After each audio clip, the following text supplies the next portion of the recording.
23장 3항 못 읽었던 부분 좀 읽고 4항 오늘 마지막 진행하도록 합니다. 웨스트민스터 오늘 이제 3장 4항을 끝으로 웨스트민스터 국가관 이제 전체 마무리가 됩니다.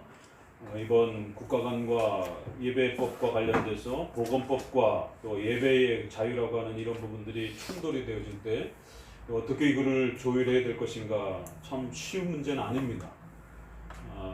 한쪽에서는 예배의 자유만 보이고 또 한쪽에서는 보건법이라고 하는 국가의 명령만 강조를 하고 있고 그래서 무조건 순종해야 된다라고 또 이렇게 주장을 하기도 하고 참 이걸 어떻게 신학적으로 또 현실적인 또 이 현행법 아래에서 어떻게 이걸 풀어가야 될 것인가 이게 굉장히 어려운 문제입니다. 이래서 우리가 큐티로 구약 몇 구절 끌어다가 신약 몇 구절 끌어다가 이거 절대 해결 안 됩니다. 결국 신구약 전체 아래에서 이러한 국가관과 예배 원리가 어떻게 조율되어야 되는지 또 양심의 자유에 대한 문제, 5계명에 대한 문제, 4계명에 대한 문제, 또 신론에 대한 문제 이 모든 것이 종합화되어야만이 어떤 대안이 나올 수 있는 것이에요.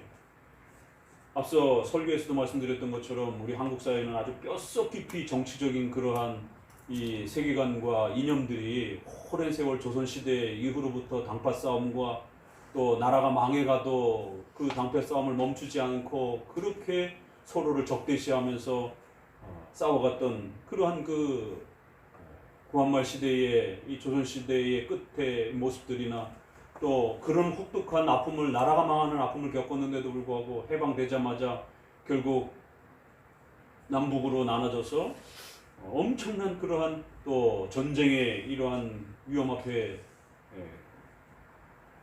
분노와 분쟁을 이렇게 쏟아붓는 이 장면들을 보게 됩니다.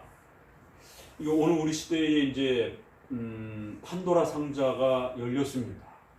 이게 사실은 저희가 2013년 WCC 때 신학자들이 예측해 보았던 것인데 길면 한 10년에서 15년을 잡았어요. 짧으면 한 5년에서 10년 정도. 근데 예상치 못한 일이 벌어졌죠. 박근혜 정부의 탄핵 운동이 벌어졌고 또 코로나 전염병이라고 하는 이런 부분들을 통해서 5년 안으로 확 줄어버렸고 그냥 2-3년 안에 아주 반기독교적인 이러한 그 정서와 또 정책적인 정부의 이러한 또 위치와 이런 부분들이 급격하게 열려버렸습니다. 그래서 이제 의학적으로도 코로나 전으로 돌아갈 수 없는 이러한 이야기들 많이 나누지만 우리 교인들 입장에서는 코로나 전처럼 기독교가 대우받고 일정한 어떤 그 권리를 행사하면서 대한민국 안에서 이렇게 자유를 누리면서 살던 그런 시절로 이제 돌아가기 쉽지 않게 되었습니다. 이게 엄연한 현실입니다. 좌우의 극단적인 이러한 정치적 대립뿐만 아니라 거기에 기름을 붓는 신자들의 또 교회계 지도자들의 이러한 좌우의 극단적 대립은 결국 증오와 미움을 더욱 가중시켰고 결국 그 분노와 미움들은 해결할 수 없을 정도로 교회에 대한 엄청난 파괴력과 또 대사회적인 부분에 있어서 교회에 대한 그런 공격적인 자세와 태도들을 방역에 대한 이런 부분 코로나의 전염병이라는 이 앞에서 그런 극단적인 일부 교회와 참 그 목사 면직을 받았기 때문에 목사라 하기에도 참 뭐하고 이런 상태에 있습니다. 자기네 교회가 그냥 자기네끼리 그냥 목사라고 세웠기 때문에 또 뭐 회중교회 원리로서는 뭐 목사이면 또 목사라 할 수도 있지만 장로교회에서 면직을 받았기 때문에 전 목사 같은 이런 사랑제일교회 형태가 참 한국교회를 대표하는 어떤 보수 정치운동처럼 이렇게 서면서 거대한 블랙홀 속으로 우파적 성향을 가졌던 건강한 우파적 목소리를 냈던 그런 목회자와 성도들도 다 도매급으로 그냥 반국가주의자들, 반의료주의자들, 반보건주의자들, 반이성주의자들 거반 미친 사람들 비슷하게 다 도매급으로 그렇게 비판받는 이 거대한 블랙홀 속으로 빨려 들어가고 있습니다. 그런데 또 거기에 또 다른 그런 우파적 목소리의 그룹들이 한두 주 쉬는 것조차도 용납 못하겠다고 그러면서 죽더라도 현장에서 결사강연을 막 외치면서 더더욱 교회에 대한 엄청난 폭발력을 사회와의 대립관계들을 폭발시켰습니다. 이제 코로나 전에 한국교회가 누렸던 그러한 형편으로 돌아가기가 쉽지 않습니다. 이제 성도들 스스로도 어떤 국가관이 정말 이 국가의 위기 앞에, 국가는 전염병이라고 하는 이 초유의 위기 앞에, 또 한쪽에서는 그거 다 가짜다라고 프레임이라고 그러면서 전염병이라고 하는 이 엄청난 주제를 놓고 그거 아무것도 아니라라고 이렇게 그 전염병은 가짜라라고 하는, 결국 공포 정치를 하기 위한 진보 정부의 그러한 정치 프레임이라고 하는, 이 정말 이런 태도를 어떻게 받아들이고 해석해야 될지를 난감해할 정도로 어떻게 이렇게 반응할 수가 있는가. 아무리 정부가 마음에 안 든다 할지라도 이런 극단적인 이러한 그 모습들, 또 그 앞서 전까지는 7월 전까지는 그렇게 진보적 성향의 목회자와 성도들이 도대체 이웃사랑이 무엇이길래 그렇게 예배를 아무렇지도 않게 그냥 폐쇄를 해버리고, 대구 같은 그러한 특별 재난 지역도 아닌데도 불구하고 앞서서 선제적으로 그렇게 문을 닫을 수 있다? 그러면 교회는 뭐하러 존재하는 겁니까? 교회는 예배하고 성도들에게 성경을 가르치고 하나님을 섬기기 위해서 존재하는 그런 조직단체인데, 그런 신앙 공동체인데, 이러한 극과 극의 이러한 모습들이 결국에는 기름을 부었고, 국가간에 대해서 양대립, 또 예배관과 관련해서 교회론과 관련해서 양대립의 이러한 엄청난 갈등들이 결국 증오의 분노를 쌓게 되는, 이런 모습들을 보면은요, SNS에서 나타나는 그러한 논쟁과 갈등들을 이렇게 보게 되면 한쪽에서는 아주 육두문자를 써가면서 욕을 하고 있고, 한쪽에서는 아주 비아냥거리면서 조롱하면서 또 욕을 돌려서 그렇게 또 인격적인 모독을 하고, 그 크리스찬들이, 목회자들이, 신학자들이, 어떻게 이럴 수 있을까? 신자인데 그래. 예수 그리스도의 피 흘림과 하나님의 영광은 다 뒷전이고, 교회의 이미지와 교회의 그 보호는 다 뒷전이고, 그저 자신의 생각과 그 분노를 뿜어내기 위하여서 쏟아내는 그런 모습들이 정말 입에 담을 수 없는, 같은 크리스찬이 봐도 쉽게 용납되지 않는 그런 극렬한 대립을 보게 됩니다. 이런 모습을 보면 우리가 6.25 전쟁 때 이래서 전쟁이 났겠구나, 이해가 됩니다. 이래서 서로 죽창을 마주하고 서로 죽이려고 그렇게, 그런 분노와 이 미움이 조금 더 거슬러 가 보게 되면 히틀러 시대에, 그러니까 유대인 죽여야 되겠다라고 하는 아주 강렬한 분노가 독일 크리스찬들이 이번 사태를 겪으면서 분노하지 않으셨어요? 분노가 막 치밀어 오지 않으셨어요? 근데 그 분노가 정당한 분노인지 자기 분노인지 한번 들여다보셔야 돼요. 교회 역사 속에 그게 히틀러 시대의 유대인들을 향한 아주 그 증오와 분노가 얼마나 거기에 달았는지, 세상 사람들을 어떻게 그렇게 처참하고 잔인하게 죽일 수 있을까? 또 십자군 전쟁에 등 떠밀려선 결국 그 분노한 집안의 부모들 때문에, 본인들도 그렇겠지만 자녀들이 억지로 등 떠밀려서, 또 아니면 본인 스스로도 분노해가지고 이슬람 사람들을 죽이기 위해 가지고는 종교 전쟁이라고 하는 이런 목적을 가지고 이럴 수 있겠구나. 우리가 종교개혁 시대로 또 들어가서도 카톨릭과 개신교의 전쟁은, 개신교는 정복 전쟁은 아닙니다. 우리가 조심해야 됩니다. 카톨릭이 공격을 해왔기 때문에 생존에 대한 방어 차원에서 군대를 모집한 것이지 먼저 공격전쟁의 이런 경우는 거의 없습니다. 그럴 때 이 가톨릭 신자들이 왜 그토록 개신교들에 대해서 분노를, 증오를 쏟아내는가? 거기에 대응하면서 제3세력파의 국가가는 왜 그렇게 분노하면서 아예 국가 자체를 부정해버렸는가? 도대체 그들의 분노가 뭐길래 자기들이 몸담고 있는 국가 자체를 인정을 안 합니다.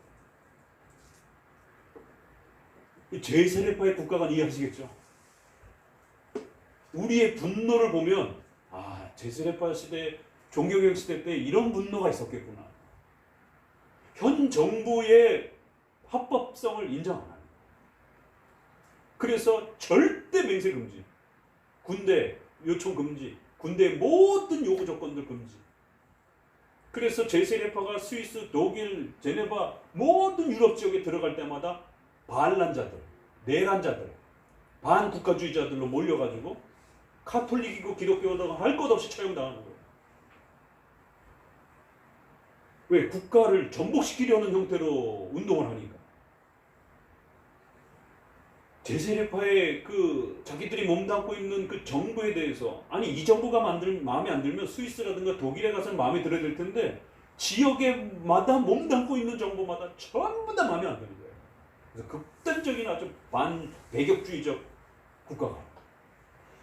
그럴 때 루터나 칼빈이나 찌빙글리는 국가의 위정자하고 아주 긴밀히 협조하는 이런 모습들이 얼마나 그들의 눈에 저 비열한 자들, 타협주의자들, 처음엔 종교개혁 목숨 걸고 외치더니만 결국엔 타협했구나.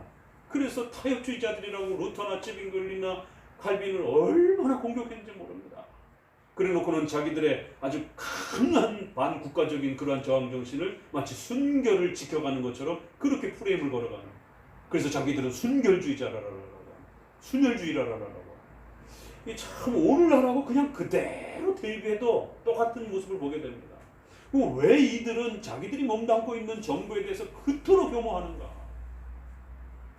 그러니까 이런 제3세력파적 국가가는 우파의 이런 극단적 모습뿐만 아니라 먼저 박근혜 정부 때도 똑같은 일이 벌어졌습니다. 그렇죠?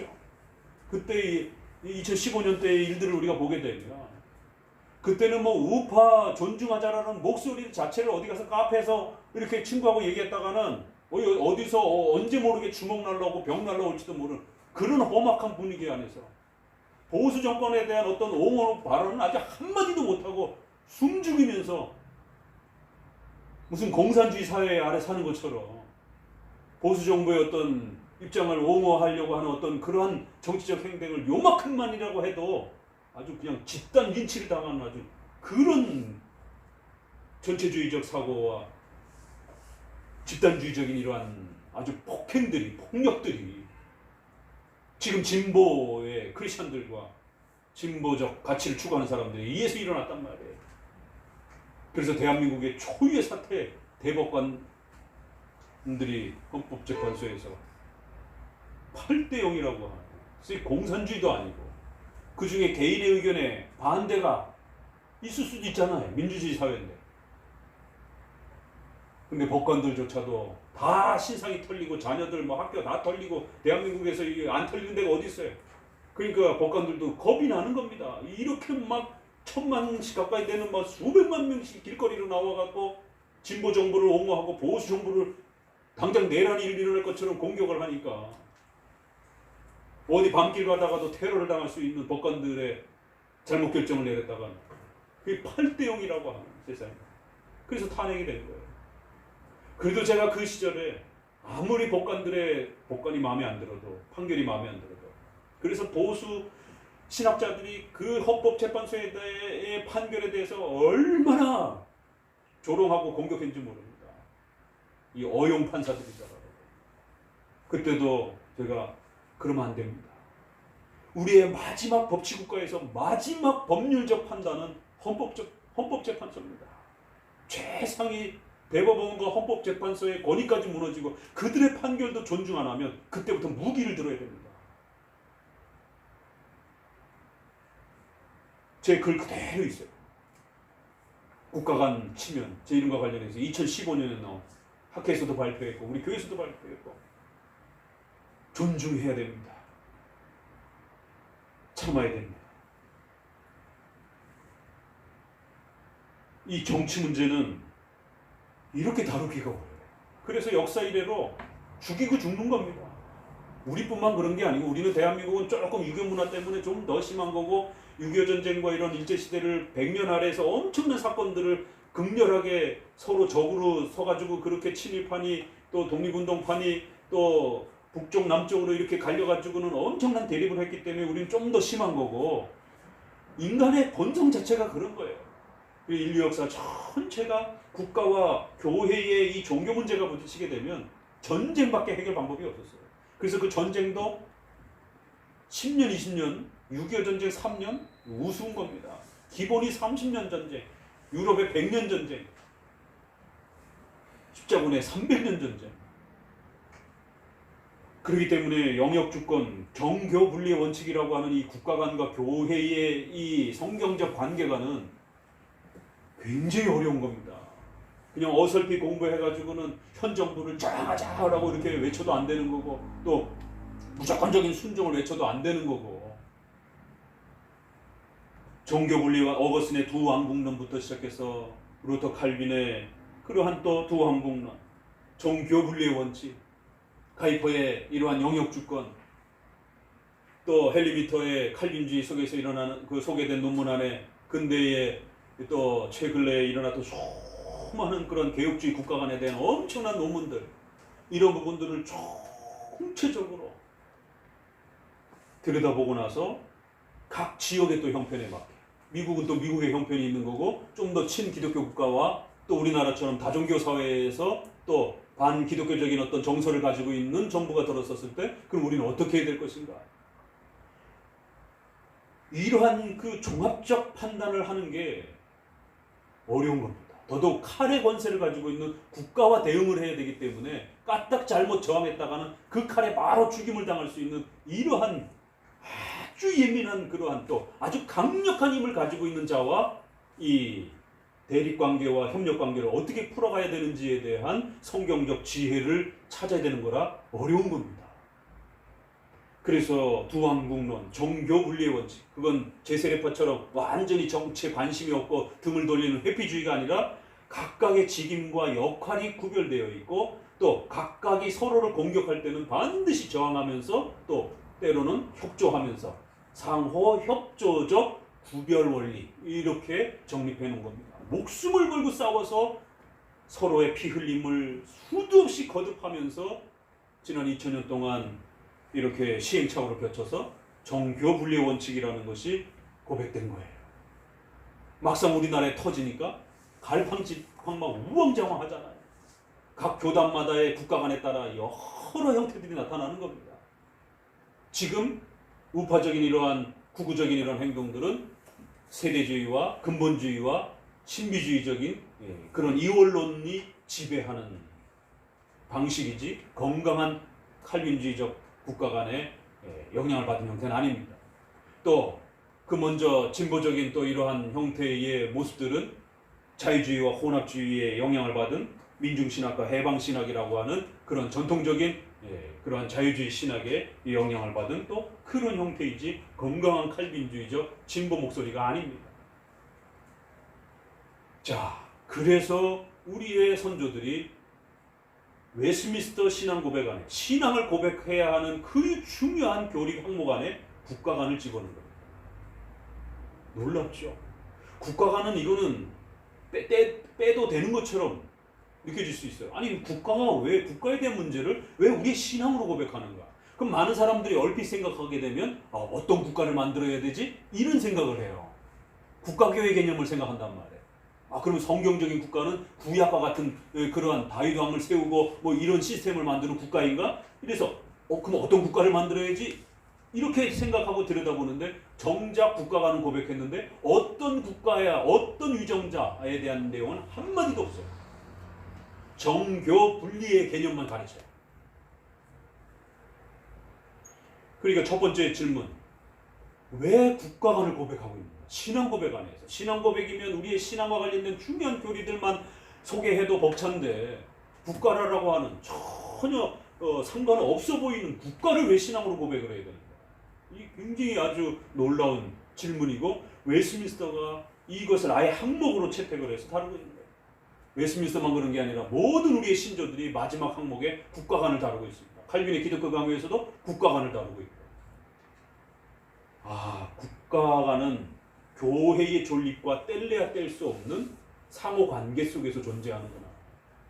그래서 우리가 정치에 관심 없고 나는 뭐 예수님파 이렇게 말하는 건 그거는 기독교의 역사를 모르는 발언들입니다. 국가와 교회는 하나님이 세우신 두 기관이고 두 왕국이고, 그래서 성도들은 시민이기도 하고 신자이기도 하는 것이에요.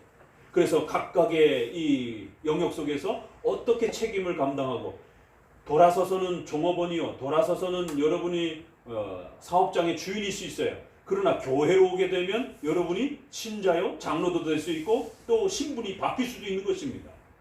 그러니까 똑같은 사람인데 일반 국가와 직장에서는 A와 B가 상하 관계가 달라질 수 있고, 교회에 와서는 똑같은 사람인데도 그의 신앙 여부와 또 그의 경륜에 따라서 상하가 달라질 수 있단 말이에요.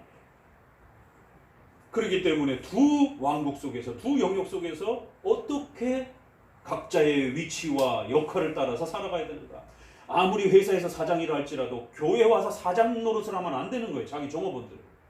오히려 자기 종업원들이 교회 안에서 훨씬 더 중요한 위치에 있게 되면 사장이 종업원들의 그런 권고에, 그런 징계에 또 순종을 해야 되는 그런 교회 질서가 있는 겁니다.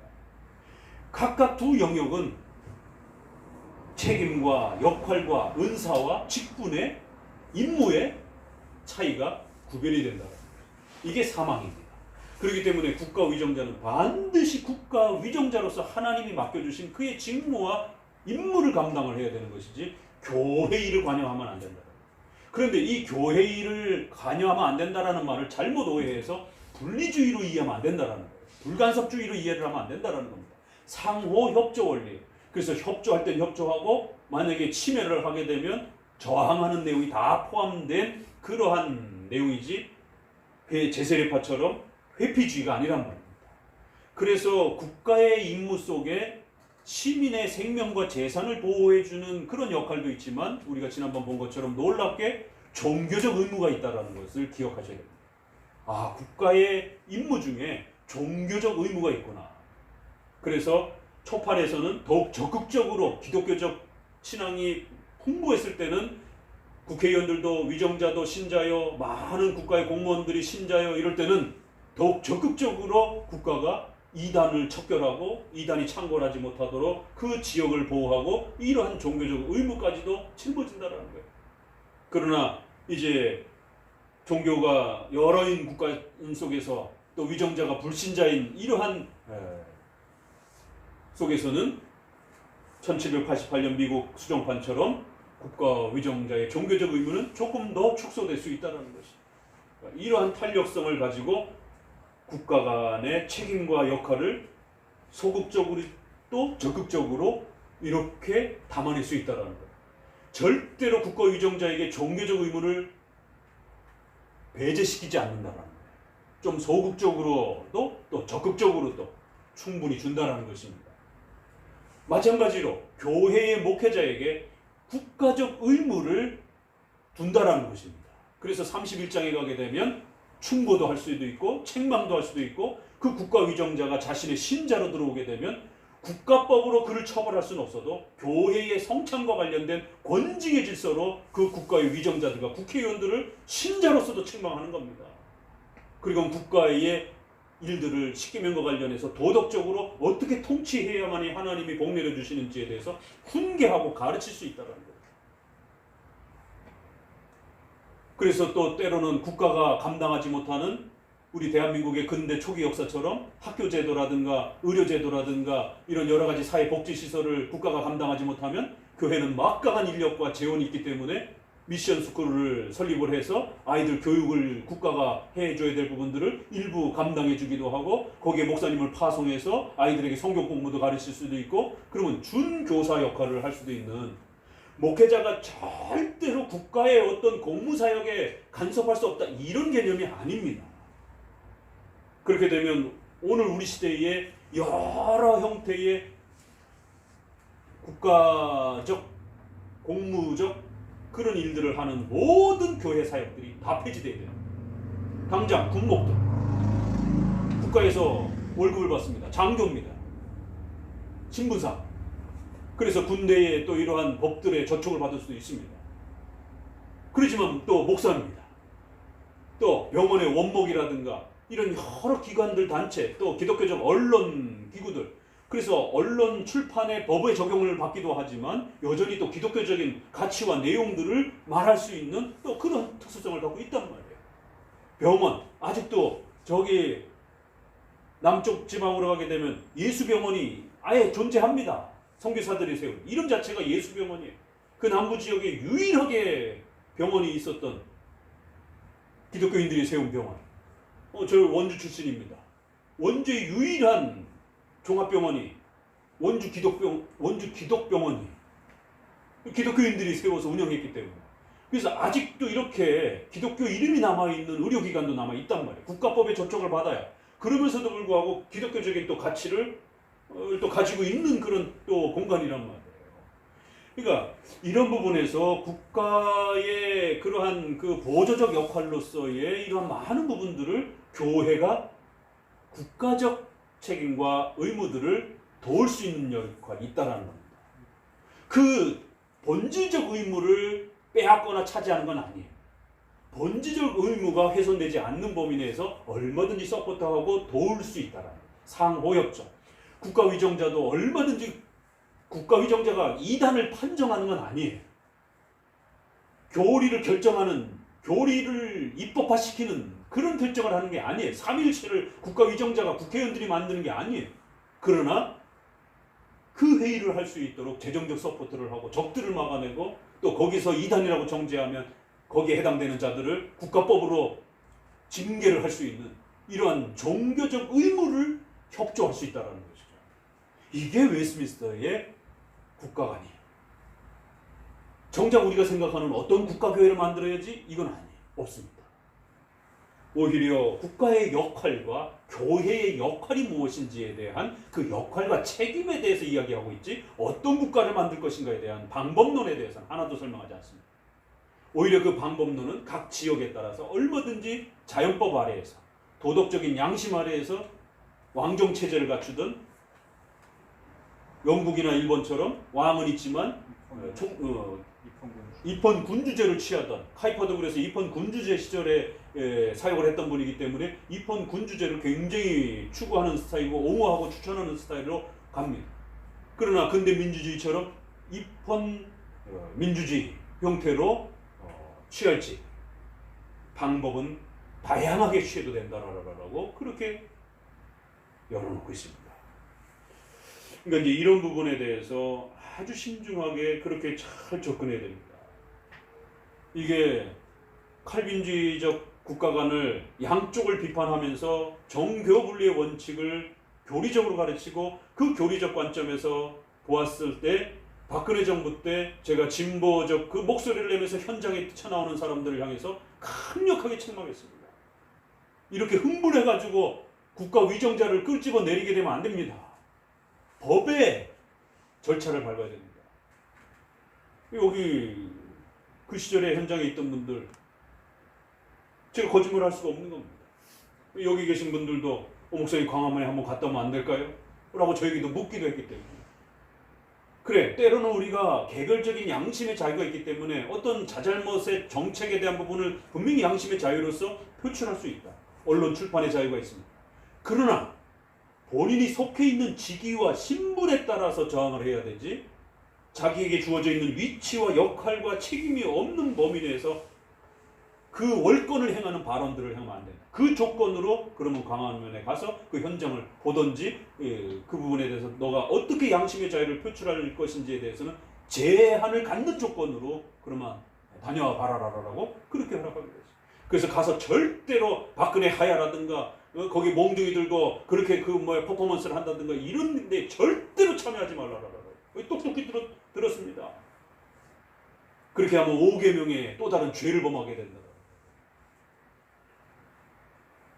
가서 그 현장을 좀 시대의 현장이기 때문에 좀 보고 싶다라면은 가서 보고 또 다른 목소리를 내고 싶다라면 내고 그렇지만 양심의 자유 안에서 정치적인 어떤 의견을 표현할 수는 있지만 그것이 성경의 가치와 기준을 넘는다든가 현행법을 넘는다든가 이런 부분들은 절대로 조심하라고. 만약에 피켓 들고 다니던 게 만약에 목사님 눈에 TV에 만약에 띄게 되면 권징할 거라고. 갑자기 9시 뉴스에 박근혜 하야 이거 피켓 들고 뭐 지나가다가 카메라에 찍히면 목사님이 교회법으로 징계할 거라고. 그래서 안 그랬어요. 똑똑히 들었을 것입니다. 가서 보더라도 자기 양심적인 그러한 선 안에서 해야지 하야라든가 무슨 처단이라든가 이러한 것들을 표현하고 또 그러한 것들을 내밀고 이런 것들은 헌행법에도 위배가 되고 교회법적 500여 명의 질서에서도 위배가 된다. 지금도 똑같은 겁니다. 오전에 설교했던 그런 내용처럼 오늘 국가관은 이제 여기서 좀 마무리가 되어야 됩니다.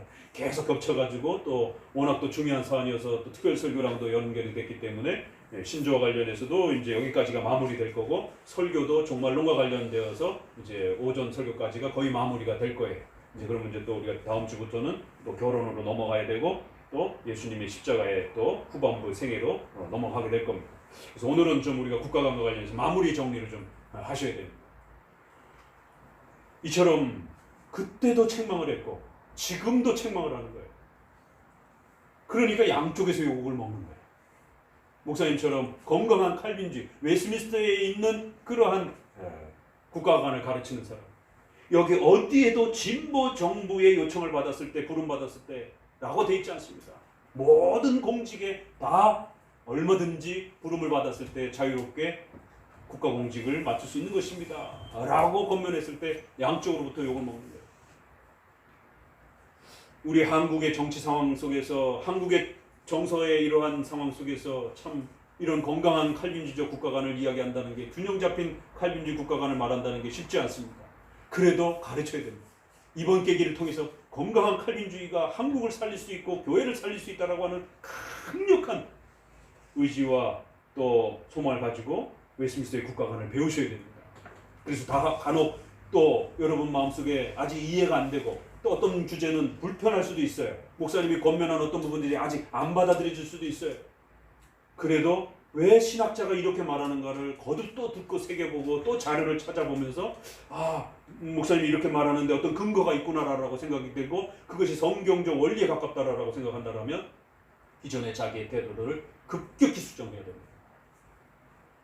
정치 프레임과 정치적 욕망 앞에 지금 한국의 좌우의 신자들 모두가 사로잡혀갖고 휩쓸려 있습니다. 사탄은 교리를 갖고도 신자와 교회를 망가뜨리지만 정치적 이러한 신념과 프레임을 가지고도 인류 역사 가운데 끊임없이 교회를 망가뜨렸습니다. 왜요? 이 정치적 프레임이라는 게 굉장히 아주 그 주제가 예민하고 칼이라고 하는 권세를 가지고 있기 때문에 칼만 소유하면 상대방을 죽일 수 있는 전쟁의 명분이든 어떤 사형의 범죄로 현행법 위반으로 죽이든 다양한 방식으로 상대방을 처단할 수 있는 그러한 무기가 되기 때문에 아주 구미에 당기는 그러한 유혹을 받는 것입니다. 그래서 웨스민스터에서는 절대로 국가의정자의 사법권을 빼앗지 말라라고 하는 이러한 당부를 신신당부를 하는 겁니다. 이게 양심의 자유를 잘못 자기 입맛대로 적용하게 되면 결국 국가의정자의 사법권을 방해하고 사법권의 행위를 깨트려버리는 이런 일이 발생하더라는 거예요. 역사에 끊임없이 오늘 우리 시대도 양심의 자유라는 외침 때문에 국가의정자의 그러한 사법적 행위와 권한들을 우리가 빼앗거나 막거나 공격하고 있는 것은 아닌지에 대해서 신중하게 들여다봐야 돼요. 그랬더니만 댓글에 지금 언론 조작부터 시작해서 부산시장 이런 선거 부정부터 시작해가지고 이런 불법적인 일들을 행하고 있는데 어떻게 목사님 순정하라라고 그럴 수가 있느냐라고 잘 지적했어요. 최영재가 우리 성도들의 댓글을 보면서도 목사님이 우리 성도들이 이러한 혼란의 시기에 어떻게 사고하고 있구나, 어떻게 성장해가고 있구나, 그 사고가 어떻게 이렇게 잘 이제 맞춰져 가고 있구나를 또 보게 되는 겁니다. 열심히 쓰세요. 국가의정자에 대해서 욕만 안 하면 됩니다. 육두문자적인 그런 비상식적인 욕만 안 하면 되는 것이에요. 정책적인 부분에 대해서 우리가 분명히 저항할 부분은 저항해야 되는 겁니다. 신작할 수 있는 일들은 서명을 한다든가 자기 의사 표현을 그렇게 합리적으로 그 정책에 대해서 문제점을 지적할 수 있는 자유는 얼마든지 있는 겁니다. 폭력을 쓰고 또 이렇게 월권을 행하면서 그러한 저항을 하지 말라는 것이죠. 그래서 저항은 하되 합법적이고 성경적 원리 안에서 하면 돼요. 그래서 그러한 또 개별적인 토론 공간 안에서도 또 그렇게 올바른 건강한 국가관과 내용들을 또 이렇게 변증하고 이런 부분들을 얼마든지 그건 또 가능한 겁니다. 그래서 우리 성도들이 이렇게 댓글을 달고 또 자신의 생각들을 표현하는 걸 보니까 참 목사님이 보기에도 굉장히 기쁘고 많이 성장해 가고 있구나. 또 이렇게 잘 이제 이 웨스트민스터의 국가관이 자리 잡혀 가고 있구나.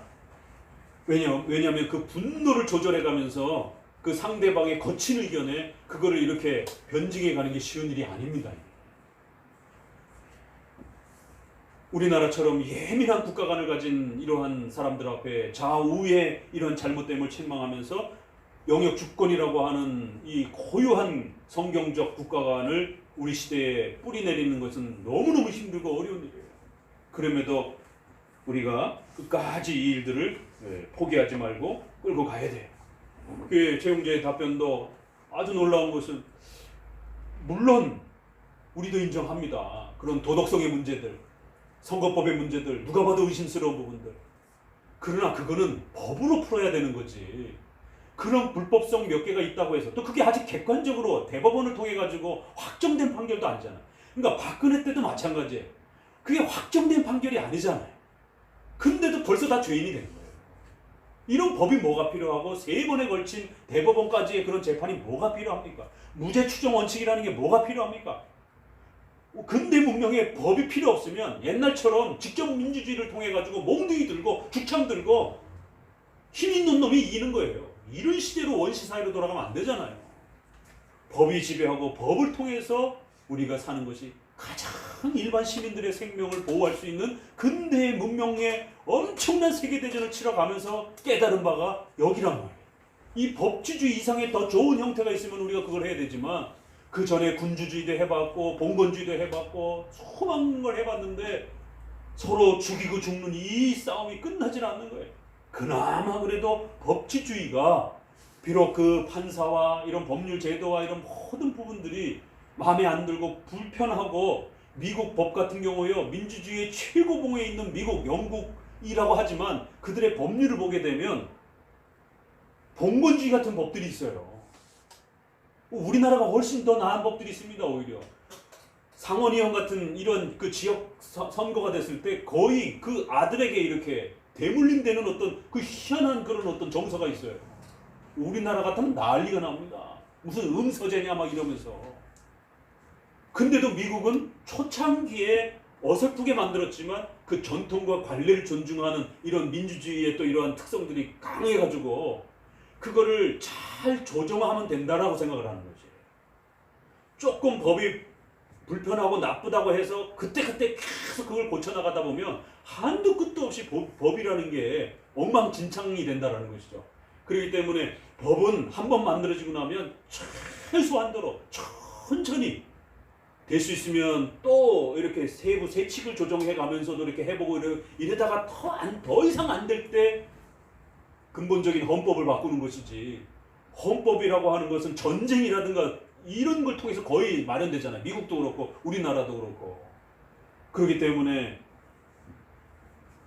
헌법의 본 조항을 바꾼다라고 하는 이런 부분들은 쉬운 문제가 아니라는 거예요. 그러니까 이런 정의에 대한 문제와 이런 절차에 대한 문제들은 법을 통해 가지고 해결하고 정 부당하다라면 그 다음에 선거를 통해서 뭔가 다시 또 어떤 조치를 취하면 되지, 이렇게 본인이 판단해 가지고 내가 볼 땐 그러니까 합법적 정부가 아니야, 이런 소리를 그냥 우파 쪽에 있는 분들은 뭐 아주 그냥 밥 먹듯이 합니다. 합법적 정부 아니라고. 아니 그 합법적 정부 아니라는 걸 당신이 결정을 합니까? 당신의 교회 목사님이 결정을 합니까? 목사님 이런 증거들이 이 정도까지 있는데요. 아니 그거는 떠돌아다니는 증거고 우리 안에 그저 의심되는 증거고 또 몇몇 증거일 뿐이지 아직 확정된 판결도 아니고 확정된 증거도 아니고 언론 안에도 좌우가 있는 것이고 여러 그런 또 정보들도 가짜 정보들도 수두룩한데 아니 세상에 그거를 몇 가지를 모아놓고 불법적 정부다라고 하는 불법성은 보입니다. 그렇다고 해서 불법적 정부라고 하게 되면 안 되는 거죠. 엄연히 전 세계가 대한민국이 지켜가고 있는 합법적 정부인데 합법적 정부가 아니라고 판단이 되면 전쟁을 일으켜야 됩니다. 내란을 일으켜갖고 쫓아내야 되죠. 오히려 당신처럼 그렇게 말로만 하고 그렇게 글이나 쓰고 있는 당신이 비겁한 사람입니다. 빨갱이라고 그러면서 불법적 정부라고 그러면서 아무 행동도 하지도 않으면서 그렇게 글이나 쓰고 앉아있는 당신이 더 비겁한 사람이죠. 정말 명백한 정부라면 우리 선조들이 목숨을 걸고 싸우면서 자유 대한민국을 세워준 것처럼 당신 그런 사람들 나와갖고 목숨을 걸고 싸워야죠. 청와대 앞에 가가지고 청와대를 쳐들어가든가 보네포처럼 암살단을 조직하든가 히틀러를 암살하기 위해서. 이게 선동돼 있다는 겁니다. 빨갱이라고 공산주의자라고 이런 불법적인 정부라고 이렇게 말은 하면서 아무 행동은 안 해요. 이런 국가 간의 이런 선동된 이런 부분, 이게 우파의 문제만이 아니에요. 지난 박근혜 정부 때도 똑같았습니다. 진보 신학자들과 목회자들과 성도들의 모습들을 통해서.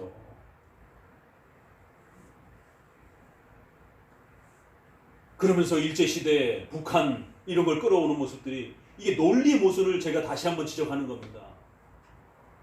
보세요.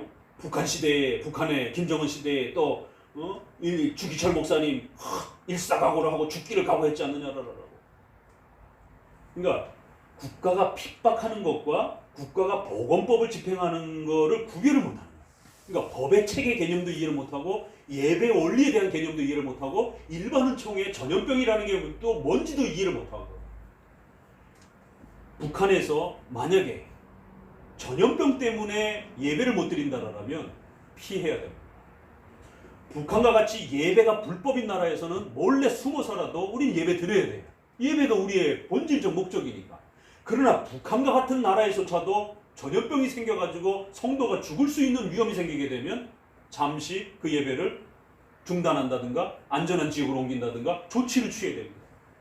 숨어서 예배 드리고 있는 그 나라에서조차도 마찬가지예요. 그러니까 리차드 백스터가 지적한 것처럼 불법적으로 기독교를 핍박하기 위한 방식으로 예배를 막는 것과 전염병이라고 하는 이러한 성도들의 생명이 위해를 받을 수 있는 이러한 방식으로 방법을 바꿔야 되는 것을 구별을 못하는 거예요. 북한이라는 나라조차도 무조건 죽는 게 아닙니다. 예배 드리다가 발각되면 죽을 수 있어요. 그래도 예배 드려야 됩니다. 이슬람 지역에서 다 그렇게 선교사들이 사역하고 있어요. 그러나 그 지역에서조차도 전염병이 창궐하면 예배를 중단해야 되는 겁니다. 그러니까 이러한 이해를 국가법과 교회의 예배 원리를 조율을 못하고 종합적으로 사고를 못하다 보니까 자기가 싫어하는 정부가 어떤 명령을 내리니까 하필이면 그게 예배의 금지와 맞물려 있다 보니까 옳거니 이 국가는 교회를 핍박하는 그러한 정서를 갖고 있었는데 예배까지 이제 금지를 시키는구나. 아주 직접적으로 예배 금지시키는구나. 이렇게 해석을 해버리는 거예요. 보건에 대한 전염병에 대한 법률로 집행을 하고 있는 거예요. 그러니까 인식의 편향성이 이렇게 무섭다는 겁니다. 합리적인 판단도 안 되고 이성적인 판단도 안 되고 그러다 보니까 나중에 가서는 현행법을 위배되지 않습니까? 우리 선조들이 딱 북한에서도 그렇고 중국에서도 그렇고 딱 불법적인 상황 속에서 다 예배드렸다라 이렇게 항변을 하는 거예요. 그러다가 성도들이 죽으면 어떻게 됩니까? 그러면 또 다른 핑계를 대시더라고. 그거 정부가 프레임으로 공포 정치하는 거다라고. 사망률 몇 프로밖에 안 되는데 그거 자꾸 떠벌려가지고 그렇게 마치 예배 드리면 안 되는 것처럼 그렇게 프레임 걸고 있는 거다. 그러니까 이게 상식적인 사람하고 대화를 할 수 없는 수준으로 치닫는 거예요. 그래서 제가 근래 한 달 동안은 거의 한 70%의 에너지를 쏟아서 인터넷이라든가 이런 데 계속 컬럼을 쓰고 또 댓글을 대응해주고, 왜냐면 그런 것들이 하나의 신학 논문이기 때문에, 짧은 신학 논이기 때문에. 그래서 우리 성도들이 집중적으로 국가관에 대해서, 예배론에 대해서, 일반은총론에 대해서 칼빈주의적 그러한 입장이 무엇인지 충분히 읽어내고 공부하고 또 정립하라라고 목사님이 계속 글을 쓰고 있는 겁니다. 부단히 쫓아가면서 읽으셔야 돼요. 왜 신목사님이 그토록 지금까지 진보적인 그러한 신학적 입장에 대해서 비판적이었고 또 동성애 낙태금지 이런 또 차별금지법과 이런 부분에 대해서 아주 강력하게 반대 목소리를 해왔던 분이 왜 갑자기 이 시점에 국가의 보건법에 순종하라고 어떻게 보면 예배를 금지시키는 이러한 행동인데 여기에 대해서 이런 목소리를 낼까? 그러면 적어도 조직신학자가 이런 목소리를 낼 때는 변질됐구나 이게 아니라 왜 이런 목소리를 낼까? 그럼 우리 신학 안에 이런 어떤 사고를 할 수 있는 어떤 성경적 어떤 내용이 있는 것인가? 고민을 하고 같이 왜 교수님 이런 우리가 볼 때 전혀 이해할 수 없는 이러한 답변을 하시는 것이죠? 이게 어디에 근거된 것이죠? 어느 역사에 근거된 거죠? 어느 신조적 그러한 표현 안에 근거가 된 거죠? 계속 토론하면서 답을 찾아가 봐야 되는 거예요. 자신의 정치적인 입장에 편을 안 들어준다고 해서 확 돌아서 버리는 거예요. 그럼 도대체 신학자의 말도 안 듣고 교단에서 이미 벌써 기본 개념이 정리가 됐어요. 근데 그것도 말을 안 듣고 방역의 이런 모든 거 다 거짓말이라고 그러고 현 정부가 예배를 금지시켰다 이것만 강조하면서 노예로 살 것인가 자유민으로 살 것인가 이런 식의 주장 극단적인 선동적 발언이 나오고 그럼 그 목회자의 주장과 말은 맞다라는 증거가 어디 있습니까 도대체? 너무 허무맹랑한 거예요. 이쪽은 중대본부라든가 국가의 어떤 그 보건복지부라든가 이런 데 어떤 공권력과 공신력 있는 어떤 발표라고 하는 어떤 그런 객관성이라도 있죠. 이쪽은 도대체 우파 쪽에 있는 그 보건과 관련된 명령 어떤 객관적 근거가 있냔 말이에요. 어떤 의사가 말했습니다. 어떤 분이 말했습니다. 그럼 그 사람이 말하면 다 같이 죽을 거예요? 그 사람이 말하면 절대적으로 다 옳은 겁니까? 우리가 무슨 카톨릭이에 감독주의에 한 사람 말에 우리 모든 생명을 걸게? 어떻게 장로교회 목회자가 장로교단에서 총회에서 권고안을 냈고 이게 생명과 관련된 도덕 이런 문제를 총회가 어떤 결과를 이제 이 시점에는 온라인 예배로 드리자라고 또 그 교단조차도 지금까지 반기독교적 정부에 대해서 합신의 103회 총회 선언문도 이제부터는 죽기를 각오하지 아니하면 정말 신앙생활하기가 힘들 정도로 그런 위기가 도래했다라고 이런 선언문을 냈던 합신입니다.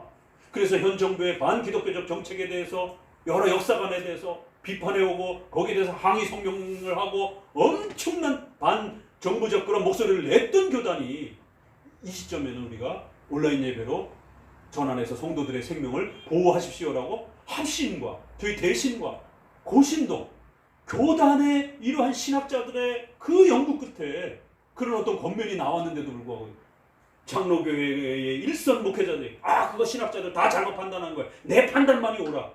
이런 어거지와 이런 막가파식의 정말 막주장이 어디 있습니까? 그러면 당신의 주장이 맞다는 거 어디서 끌어올 거예요 도대체? 당신 독립파예요?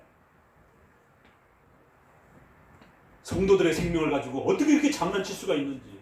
그래서 제 요즘에 설교가 조금 톤이 솔톤까지 라톤까지 올라갔습니다. 너무 화가 나고 너무 그런 목회자들의 성도들은 모르니까 왔다 갔다 할 수 있는 겁니다.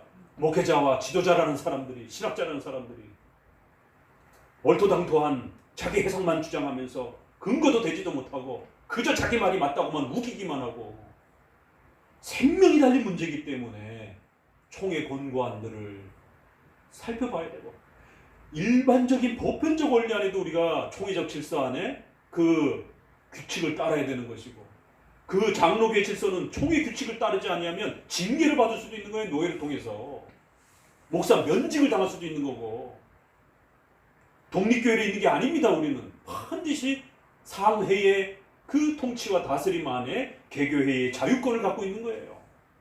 개교회의 자유권만 갖고 있는 게 아닙니다. 니네 총회가 무슨 결정을 하든 나는 내 마음대로 결정하겠다. 이게 아닙니다.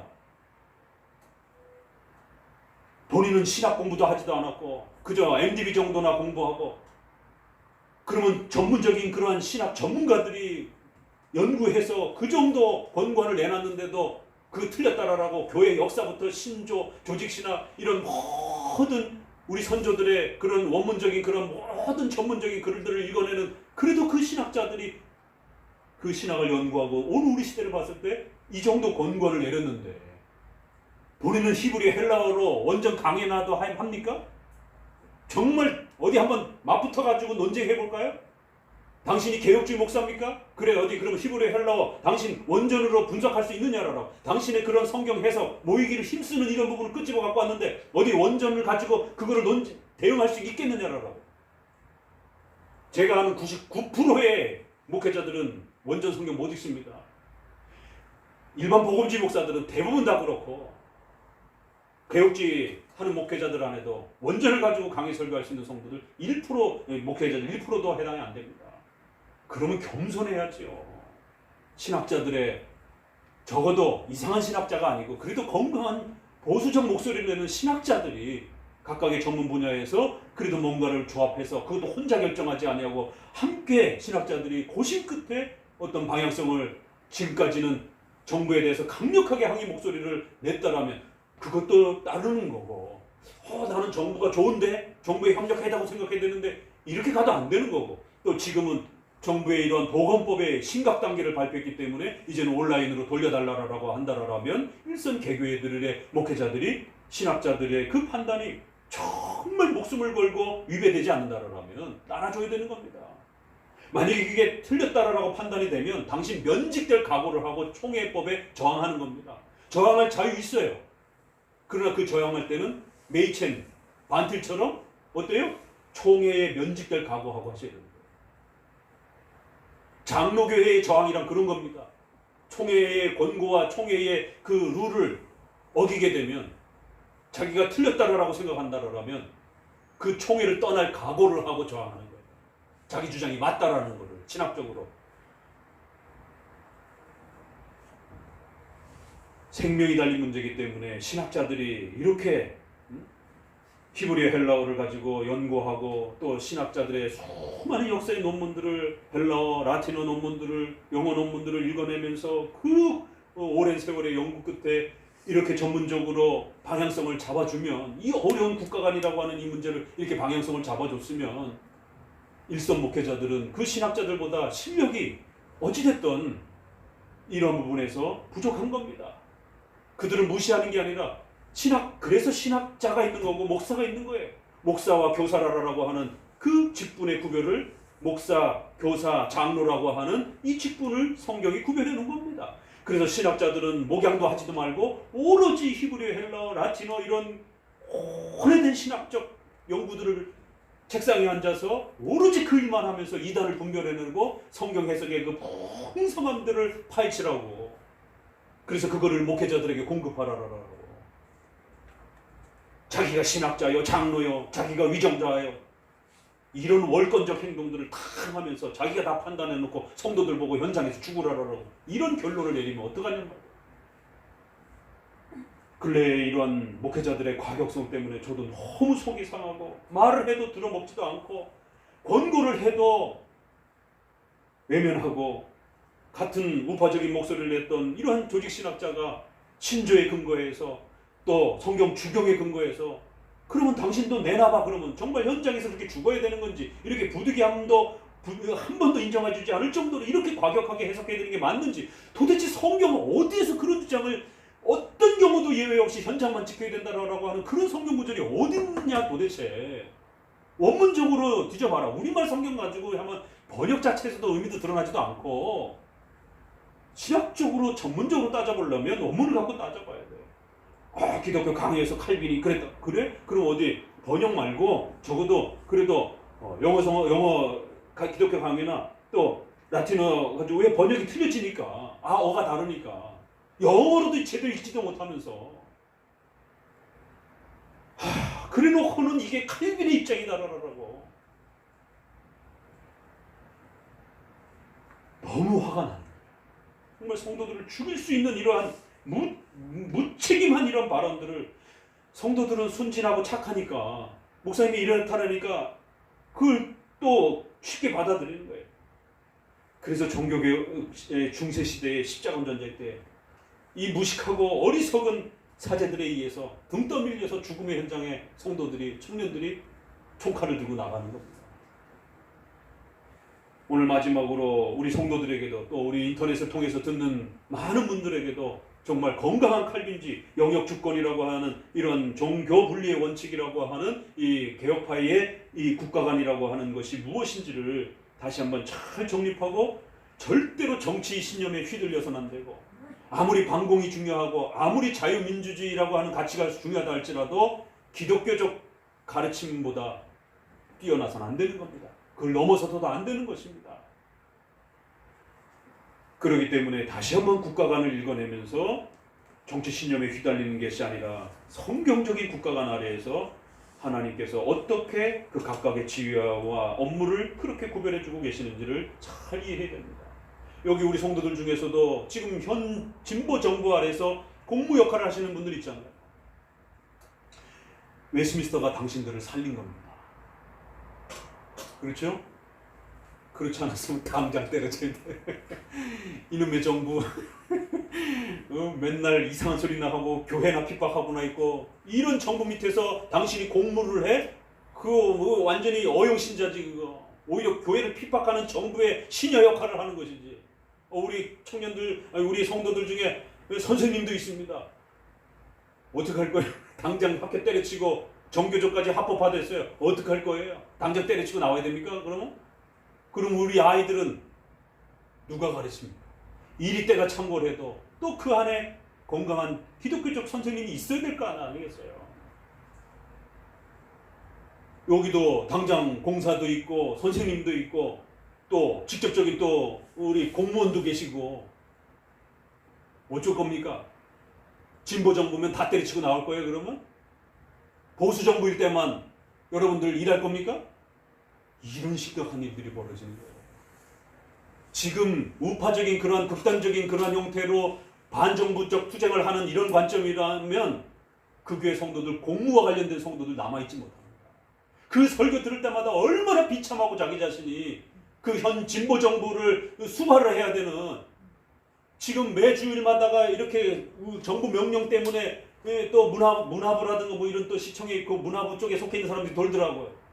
자기도 신자지만 그걸 또 조사하러 나와야 되는 그 일선 공무원들은 얼마나 비참하겠어요. 그렇다고 그 때려칠 수가 있는 게 아니잖아요. 그렇지만 교회가 계속 그런 식으로 설교를 해대면 그 성도의 양심 죽이는 겁니다. 직장도 그만 때려치게 만들게 되는 겁니다. 어디 웨스트민스터의 진보 정부일 때만, 보수 정부일 때 부름을 받았을 때만 돼 있습니까? 공무란 진보와 보수의 정치적 성향을 따지는 게 아니에요. 그 신앙 위정자의 신앙 유무를 따지는 게 아닙니다. 국가가. 이게 이렇게 놀라운 거예요. 그래서 칼빈주의 국가관이 여러분 살린 겁니다. 직장 생활도 살린 거고, 양심의 거리낌 없이 얼마든지 현 진보 정부의 이러한 그 상사 아래에서 공무를 잘 감당하시고, 또 다른 정부가 바뀌었어도 여전히 그렇게 또 잘 양심껏 또 그렇게 현행법 아래에서 얼마든지 공무를 잘 감당하시면 되는 것입니다. 이게 칼빈주의예요. 저는 그래서 처음에는 머리로 접근했다가 나중엔 가슴이 열리면서, 야, 개혁주의 국가관이 이렇게 정말 멋있고 생명을 살리는구나. 정말 대립관계에서 증오와 분노에 쌓여있는 사람들을 뜯어말리고 그리스도의 피로 사랑으로 끌어낼 수가 있는 거군요. 자, 이제 읽어가면서 좀 정리를 하도록 하겠습니다. 하나만 더 예를 들어보고요. 일제시대 때는 어땠을까? 그러니까 우리가 북한을 자꾸 예를 들면서 우파분들이 자꾸, 그래서 제가 그 부분의 논리의 모순성을 지적한 거예요. 일제시대 때는 어땠을까? 주기철 목사님만 생각해, 사람들이. 이게 바로 교리 공부를 안 했어요. 교회 안에서 교회에서 공부를 안 시켜주니까 이런 일들이 벌어집니다. 교회 안에서 헌법 공부를 안 시켜주니까 법이 뭔지를 몰라요. 법의 개념이 없어요. 교회법도 안 지키고 국가법도 안 지켜요. 국가법도 내 마음에 안 들면 그냥 다 불법이 되는 거예요. 그냥 안 지켜도 되는 거예요. 교회법도 내 마음에 안 들면 얼마든지 집어 던져도 되는 거예요. 법의 개념이 없어요. 교회 안에서 헌법 교육을 안 시킵니다. 교회 안에서 일반 은총을 안 가르치니까 성도들의 경제생활, 직장생활, 학교생활, 가정생활 엉망진창이에요. 일제시대 때는 어땠을까요? 우리 한국의 우파적인 교회사 선생님들 중에서도 진보 좌파적인 선생님들 굉장히 많습니다.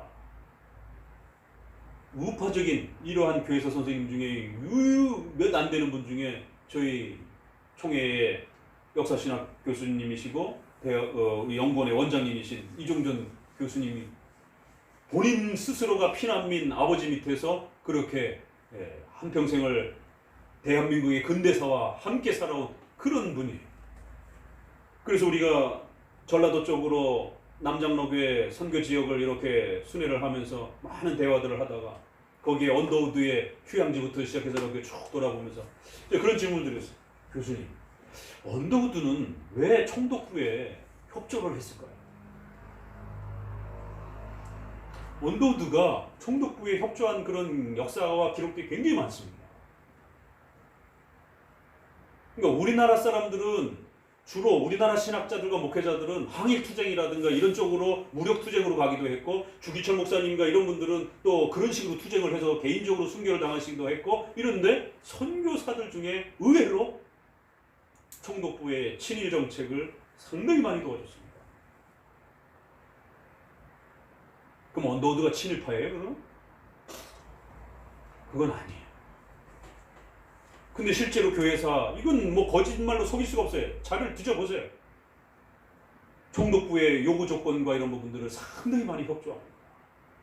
그래서 저도 연구를 하다가 교수님 이런 부분까지 협조를 했습니까? 그런 부분도 좀 협조를 많이 했습니다. 왜냐하면 일본과 당시에 미국이, 그렇죠, 우리가 잘 아는 것처럼 뭐 포츠담 회담부터 시작해서 여러 그 국제정세 회담들이 일본과 미국이 굉장히 가까웠단 말이에요. 국가 정세적으로도. 그래서 국가법 아래에서 미국 정부가 요구하는 그러한 그 법률들, 그거를 또 지켜야 되는 선교사들. 그래서 알렌이라든가 우리가 잘 아는 초대 공사 같은 이런 경우들도 그렇고 선교사이면서도 국가 공직을 맡고 있잖아요. 동시적으로 그 업무를 하고. 그럼 이 사람이 선교사예요, 위정자예요? 둘 다 하고 있는 거죠.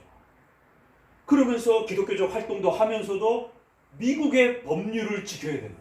그 미국의 법률은 뭐예요? 철저하게 일본과 연합되어 있단 말이에요. 그래서 일본의 모든 정책들을 협조하도록. 그게 당시의 국제정세였으니까. 그래서 모든 권한들을 다 선교사들은 미국 법의 보호를 받으면서 일본의 협조 아래에서 이 대한민국 땅에서 보호를 받으면서 그렇게 사역을 할 수 있었단 말이에요. 그렇기 때문에 우리가 단편적인 모습만 보고 주기철 목사님만 끌어오서는 안 되는 겁니다. 그건 그분의 개인의 그냥 선택인 거고, 한편으로는 무력 저항을 해야 돼요. 그 시대는 또 전쟁과 전쟁으로 맞붙어 있으니까. 그렇다고 해서 다 나가서 무력 전쟁만 하고 있는 건 아니에요. 그 식민지 시대에 그 무력 항쟁을 할지라도 그들이 또 가족들이라든가 일가 친척들이 대한민국에서 살아갈 때는 대한민국 아래에서 항일투쟁을 당할 수는 없잖아요. 대한민국이라는 땅 아래에서는 일본법을 지켜면서 살아가야 되는 거예요. 대한민국이라는 그 시절의 법 아래에서는 그 일본이 지배하고 있었던 그 법을 위배하게 되면 바로 현행법 위반으로 잡혀가서 죽거나 고통을 당할 수 있는 겁니다. 그건 선교사도 지켜야 되고 대한민국 일반 시민들도 지켜야 돼요. 다른 게릴라 투쟁이라든가 다른 방식으로의 어떤 목적을 가지고 분명히 투쟁을 할 수 있어요. 그러나 또 그 시대를 살아가기 위해서는 그 시대의 법률 조항을 지켜야 되잖아요. 보건법부터 시작해가지고 그 시대의 무슨 모든 일상 국가법들 말이에요. 교통법부터 시작해가지고 세금법부터 시작해서 모든 법들, 이거 불법적이다, 나 안 지킬래. 그럴 수 있는 문제가 아니잖아요. 그 시대를 살아가야 되니까. 만약에 그게 다 싫으면 항일투쟁을 하는 거고. 그래서 언더우드도 피난을 가지 않은 상태에서 대한민국이라고 하는 땅 아래에서 뭔가 활동을 하기 위해서는 숨어서 게릴라전을 펼치지 않는 이상 일본의 국가법을 현행법으로 지킬 수밖에 없는 현실. 또 미국법과 일본법이 조율되어서 국제정세 아래에서 이분은 반드시 미국 시민이라고 하는 또 미국의 국가법을 또 조율받고 있는 신분.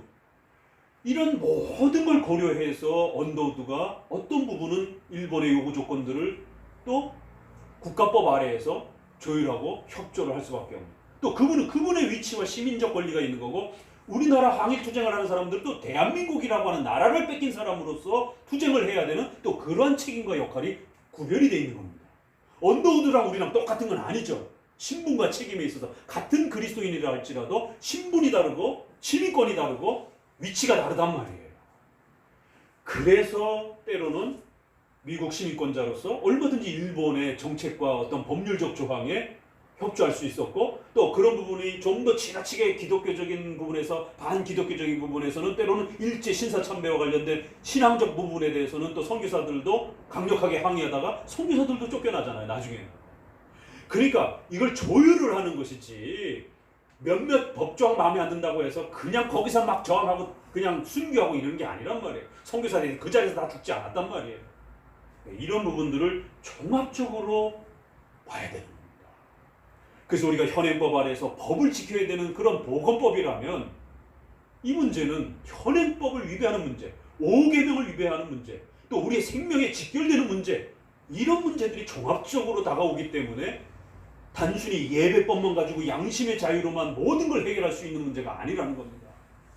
그래서 리차드 백스터의 이 책은 상당히 괜찮아요. 교리적으로는 알미니안주의적인 부분들이 이렇게 있지만, 그래서 그건 걸러내야 되지만 생활과 관련해서는 그 시대의 청교도들이 거의 다 비슷하게 살았습니다. 그래서 청교도들의 그러한 생활 습관들을 우리가 많이 그래도 이렇게 한번 볼 수 있는 겁니다. 급한 대로 이 책이라도 좀 보시고, 여기 4권까지 나왔으니까 생활편 4권은 소장하시고 청교도 문서니까 두고두고 보세요. 그러면 우리 일상생활과 관련된 결혼부터 시작해가지고 돈 문제, 뭐 건강 문제, 전염병 문제, 국가 문제, 주제별로 아주 굉장히 상세하게 그 시대가 어떻게 했는지를 아주 자세하게 그렇게 다루고 있는 겁니다. 그러니까 이 부분에서 이거 이제 좀 읽어드릴게요. 온라인으로 보시는 분들도 같이 그 자료를 보시면서 109문에 만일 통치자들이 교회가 모이는 것을 금지한다면 교회는 주일에 모이는 것을 생략할 수 있는가? 아주 공격적인 질문이죠. 그럴 때 대답이 결사항쟁 이게 아닙니다. 특별한 이유로 흑사병이나 화재, 전쟁과 같은 이러한 일시적으로 모이는 것을 금지하는 것은 얼마든지 가능한데, 그렇지 않고 정기적으로 신성모독적으로 교회를 박해하기 위해서 하는 그런 또 행동이 있다라는, 이걸 잘 구별해야 된다라는, 이 시대도 역시 같은 고민이 있었던 겁니다. 근데 이거에 구별하기가 그렇게 쉽지 않다라는 거예요. 그래서 개교회나 개인이 함부로 결정할 수 있는 게 아니고 좀 더 전문가들과 공적인 권위를 가진 자들에 의해서 판결이 나올 때까지 좀 더 협조하고 기다리면서 그렇게 함께 결정하는 거예요. 그래서 이거는 일시적으로 모이지 않는 것과 정기적으로 모이지 않는 걸 구별해야 되고, 법에 대한 형식적인 순종으로 모이지 않는 것과 신중하게 또는 필요해서 우리가 모일 수 없어서 모이지 않는 것을 구별해야 된다는 거예요. 다짜고짜 막 덤벼들어서는 안 된다는 겁니다. 그래서 그럼 이게 도대체 어떻게 구별돼야 되느냐? 4번 보십시다. 이렇게 상세해요. 만일 통치자가 더 큰 유익을 위해 패스트가 흑사병이 일어나거나 적의 공격이 있거나 화재가 났을 때 일시적으로 모이는 것을 금지한다면 그에게 순종해야 합니다. 놀랍죠? 적극적인 의무는 그 의무의 목적인 자연적인 의무의 자리를 내주어야 됩니다. 적극적인 의무, 우리가 예배 드려야 되는 이러한 신앙적, 적극적, 본질적 의무가 때로는 자연적 의무, 우리의 생명을 지켜야 되는 이런 특수한 자연적 의무가 발생이 된다라면 임시적으로 양보될 수 있다는 거예요. 자, 저를 보세요. 복습 또 합시다. 십계명 해석 4원칙. 첫 번째,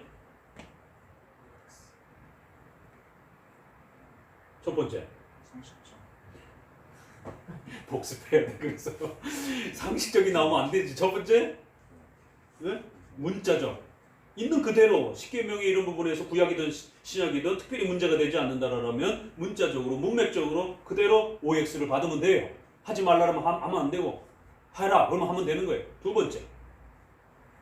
우선 첫 번째 개정. 응? 첫 번째 개명이 순서부터 아래로 내려가는 존속되는 방향으로 적용. 복습해야 돼. 뭐라고 여기는?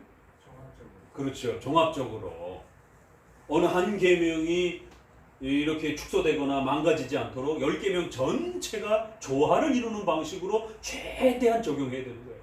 그렇게 해서 최대한 적용이 안 될 때 이제 지금 말씀하신 것처럼 세 번째 1계명부터 10번째로 순서적으로 우선적 선택 원리, 그리고 앞에 1계명부터 4계명과 뒤에 5계명부터 나머지 윤리와 관련된 부분이 부딪힐 때는 당연히 신앙적인 부분이 좀 더 우선되는 거고, 또 윤리 부분에서도 5, 6, 7 생명, 간음 이런 국가의 존립 문제, 이런 5, 6, 7이 앞에 오는 거고, 8계명 도적질하지 말라, 9계명 거짓말하지 말라, 이런 건 조금 뒤로 밀려날 수도 있다라는 거예요.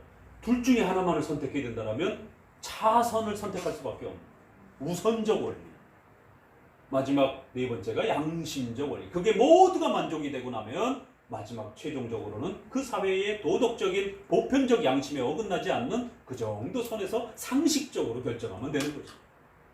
지금 그 얘기하는 거예요, 맥스터가. 그렇죠? 기가 막히잖아요. 그 시대의 정서예요, 윤리와 관련해서는. 그래서 본질적 예배의 의무가 우리의 생존의 어떤 그 위기랑 겹치게 되면 우선적인 원리로 선택될 수밖에 없다는 거예요. 차선이 선택될 수밖에 없다는 거예요. 왜? 살아야 되기 때문에.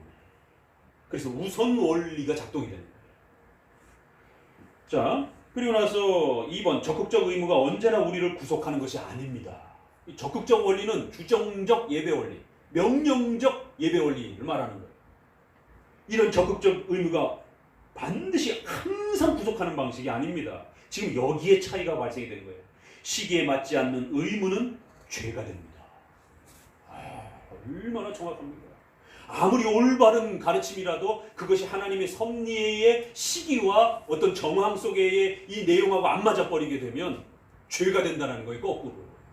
그래서 그 시기와 형편이 성도들이 죽음에 처해 있는데 너네 여기서 예배드려, 이런 식으로 끌어내면 그게 죄가 된다는 거예요. 예배는 드리고 있지만 죄가 된다는 겁니다. 그러니까 목회자들이 공부 안 한 겁니다. 이게 정말 창피스럽지만 국가법과 예배법을 어떻게 조율하는지를 모르는 거예요. 한쪽만 보이는 겁니다. 이런 책들을, 청교도 책들을, 우리의 17세기, 16세기 책들을, 기독교 강요들을 충분히 읽어냈다면 이거 이미 다 나와 있는 얘기들이에요.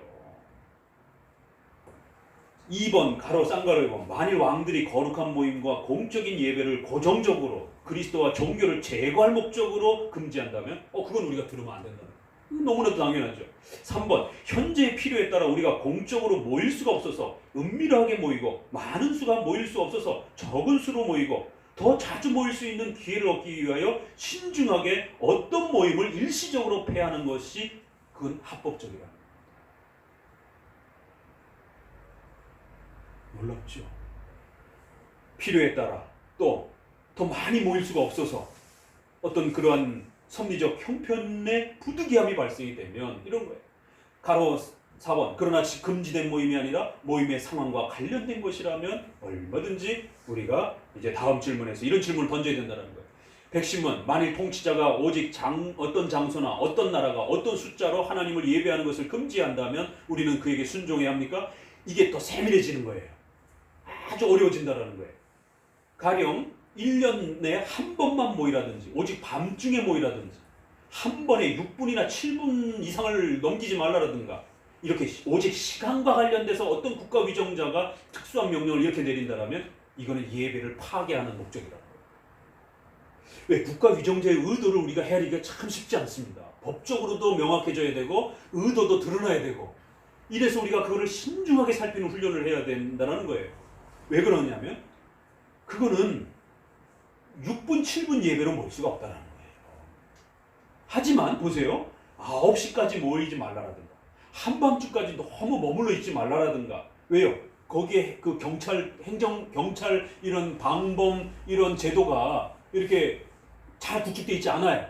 이러면 부녀자들이 9시 이후에 돌아다니다가 해코지를 당할 수가 있지 않습니까? 이러면 국가 위정자가 9시 이후에서는 우리나라가 아직 방범 체계가 약하기 때문에 교회 모임이든 어떤 모임이든 9시 이후에 돌아다니는 것을 조심해 주십시오. 이건 얼마든지 가능하다. 이런 명령이라면 따라야 된다는 거예요. 이게 종이 한 장 차이 같아요. 시간을 국가 위정자가 다룰 때도 이렇게 잘 구별해 봐야 된다는 겁니다. 무조건 저항이 아니라는 거예요. 자, 장소와 관련해서도 40마일 이내의 사람들은 모이라든가 오직 20명 정도 수용할 수 있는 방에서만 모이라든가 요것도 지금 우리 20명 지금 행정명령이 떨어져 있잖아요. 이게 얼마나 코에 걸면 코걸이, 귀에 걸면 귀걸이에요. 이 입맛대로 끌어다 쓰는 겁니다, 지금. 좌나 우나. 그러나 보세요. 그렇게 해서 도시나 사람이 많은 곳에서 설교하지 말고 사람들과 떨어져 있는 광야에서 설교하라고 오직 장소에 관련해서 이런 결정을 몰아친다라면 이거는 교회를 무너뜨리는 그런 어떤 법이 될 수도 있다라는 거예요. 아주 조심해야 된다라는 거예요. 그러나 교구로 교회들을 나누고 불편한 장소에서 모이지 않게 하는 것은 그렇게 하려고 말하는 것하고는 다른 것이다라는 거예요. 그래서 이런 전염병이라든가 어떤 특수한 어떤 이유 때문에 시민과 생명이 위협을 받게 되어서 인원수를 제한한다든가 이런 부분들은 얼마든지 또 가능하다라는 거죠. 이거 구별하기가 개인이 함부로 그렇게 막 판단하고 이런 문제가 아니라는 겁니다. 3번 10,000명 아래는 모일 수 없다거나 5명 또는 6명 이상 모일 수 없다고 말하는 사람은 오직 그렇게 모이는 수를 결정합니다. 그러나 그는 오직 그 일과 목적을 파괴하려고 그렇게 하는 것이기 때문에 이런 방식은 조심하고 우리가 거절해야 된다는 거예요. 그러나 5,000명 이상 모이지 말라거나 10명 미만은 모이지 말라는 사람은 그렇게 하려는 건 아닙니다. 이건 또 순종해야 된다는 거예요. 이건 좀 우리 상황하고 달라요. 그렇죠? 왜 10,000명 이상 모이는 것에 이런 부분들 또 5,000명을 이렇게 구별했을까? 이건 그 시대의 어떤 그 하나의 공간 활용 문제에서 위정자가 숫자를 파악할 때 이렇게 의도적으로 악용할 수도 있다라는 거예요. 그렇지만 또 어떤 경우는 5,000명 이 아래에 일정한 어떤 공간의 숫자를 이렇게 제한하고 이런 부분에 있어서 또 합법적일 때가 있을 수가 있다라는 겁니다. 4번 삼위일체주의자들이 말을 듣지 않고 오직 아리안주의자들의 말을 들으라거나 예루살렘이나 로마에서 안수를 받은 사람이 아니고서는 어떠한 사람의 말도 듣지 말라거나 사제들의 말을만 들으라거나 이런 식의 국가법의 명령은 들으면 안 된다는 거예요. 그러나 보세요. 오직 저 사람보다 이 능력 있는 목사의 말을 들으라고 말하는 사람은 그런 국가위정자의 권면은 들어야 된다. 이거 차이를 구별하실 수 있겠어요? 그러니까 사제에게만 듣고 감독주의자들의 설교만 들어야 된다 이러면서 기독교인들을 한쪽으로 몰르면 이건 핍박이라는 거예요. 그렇지만 개혁주의 목사인데 실력이 떨어져요. 우수한 목회자가 있어요. 그럼 그 우수한 목회자에게 더 많은 시간을 들으시고 거기에 협조하십시오. 이거는 국가위정자가 권면한다면 루터파 목사님보다는 개혁파 목사님이 훨씬 더 실력이 뛰어납니다. 그분에게 더 많이 배우십시오. 이건 허용이 된다. 이건 순종해야 된다. 여기까지 들여다본 겁니다. 청교도들은. 같은 어떤 목회자에게 들으라 말라 이런 어떤 행정명령을 국가가 할 때 어떤 경우는 들을 수도 있고 어떤 경우는 들으면 안 되는 이렇게 구별이 된다는 거예요. 나는 지금까지 논의한 것을 적용하는데 머물거릴 필요가 없다는 거예요. 이건 너무 명백한 이 성경적 원리 안에서 나오는 거라는 거예요. 예수님도 어느 한 도시에서 너희를 핍박할 때 다른 도시로 가라. 이미 벌써 여기서도 언급하잖아요. 그래서 피치 못할 상황에 피해야 될 상황도 얼마든지 존재한다라는 거예요. 그러나 또 어거지로 또 이렇게 피신을 시키도록 이렇게 막 이렇게 공격하면 그럴 때 피신하는 거하고 또 다른 문제라는 거죠. 그래서 피신의 문제도 잘 헤아려 봐야 된다는 거예요. 111문 백성들이 그 다음에 더 기가 막힙니다. 더 놀라운 내용이 나오는데 백성이나 종들이 왕이나 주인이 명령한다면 주의 날을 넘어서 주중에 강좌를 듣거나 성경을 읽거나 그런 도움을 받는 것을 포기해야 합니까? 아랫사람들이 직장에서 종업원들이 상사가 국가위정자뿐만 아니라 일터까지도 들어가요. 그래서 윗상사가 교회 모임을 이렇게 참여하는 것에 대해서 여러분들도 그런 경우 허다하잖아요. 준 공무원들 또 공무원들 그렇고 지난번에 저기 우리 형제가 태풍 무슨 비상 근무 간다고 그러면서 저기 팀장이 불러서 간다고 그랬어. 이런 불신앙자, 이런 믿음이 약한 자 이러면서 책망할 수도 있는 겁니다. 이게 극단주의 안에서는 당신을 살린 겁니다. 칼빈주의가. 그런 직장 상사가 어떤 부당한 주중의 모임에 교회 모임에 참석하라 말라 이런 명령을 내렸을 때 어떨 땐 따라야 되고 어떨 때는 따르면 안 된다. 그 기준이 뭐냐라는 거예요. 놀라운 내용이 나옵니다. 종이나 노예가 자녀 사이에 큰 차이가 있습니다. 대상이 서로 다르다라는 거예요. 그래서 정당한 원인과 실질적 필요에 의해 방해를 받고 있는 사람과 오직 불경건한 악에 의해서 방해를 받고 있는 사람의 이 차이를 구별해야 됩니다. 이게 무슨 얘기냐면 가난한 사람들은 자기들의 일상적인 일 때문에 부자들만큼 여유를 갖지 못합니다. 그들에게 있어서 가족을 돌보는 게 더 큰 현재의 의무일 수 있습니다. 그러니까 부자들은 조금 더 여유가 있다는 거예요. 그래서 주중의 모임에 자유롭게 참석할 수 있는 여유가 있어요. 그러나 정말 하루 벌어 하루 먹고 이렇게 사는 사람들 수요일 날이라든가 이런 주중 모임 빠졌다라고 해서 막 정죄하고 이러면 안 된다는 거예요. 주중에 모여서 성경 공부하는 것도 중요하지만 6일 동안 노동해서 가족들을 먹여 살려야 되는 그들의 생명을 유지해야 뭐 교회도 나오고 성경 공부도 하잖아요. 주일만 잘 지킨다라면 주중 모임에 그들이 피치 못해서 생계를 유지할 수밖에 없는 그 절박한 상황 속에서 일을 해야 되는 이런 사람들은 좀 더 참석하지 못해도 허용이 된다. 부득이함과 예외와 섭리적 배려라는 게 이렇게 멋있습니다. 이게. 그래서 맞는 말도 예외와 부득이함을 고려를 안 해주면 폭력이 된다라는 거예요. 율법주의가 된다라는 겁니다. 지금 한국의 우파들이 여기에 함정에 빠져 있어요. 자유주의자들은 자유를 남용해갖고 예외와 부득이함이라고 하는 이 배려를 남용해갖고 문제가 되는데 이쪽은 그걸 아예 없애버렸어요. 그래서 왜 17세기 주장하시는 공부하시는 이러한 그 목사님들 중에 인터넷에 보게 되면 칼빈주의 안에는 아디아포라 없다 이런 발언들 많이 하는 분들 있잖아요.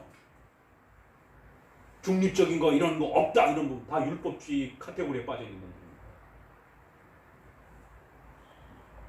저도 실제적으로 조선만 박사님 살아계셨을 때 이런 비슷한 질문을 했어요.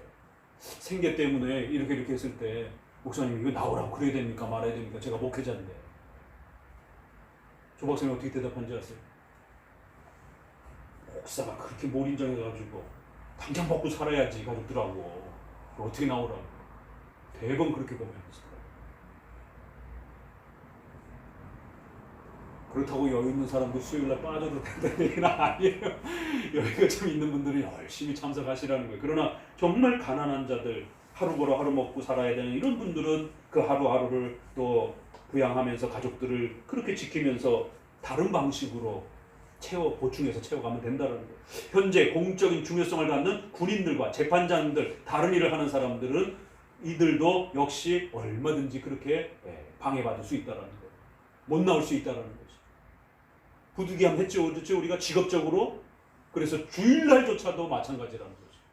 이렇게 다 다루면 이게 그 16세기, 17세기의 윤리와 관련해서는 거의 비슷해요. 3번, 다른 사람의 자녀나 노예이거나 다른 사람의 소유인 사람은 오직 자신의 공적인 유익을 위해 다스림을 받는 백성들보다 더 여유가 있다.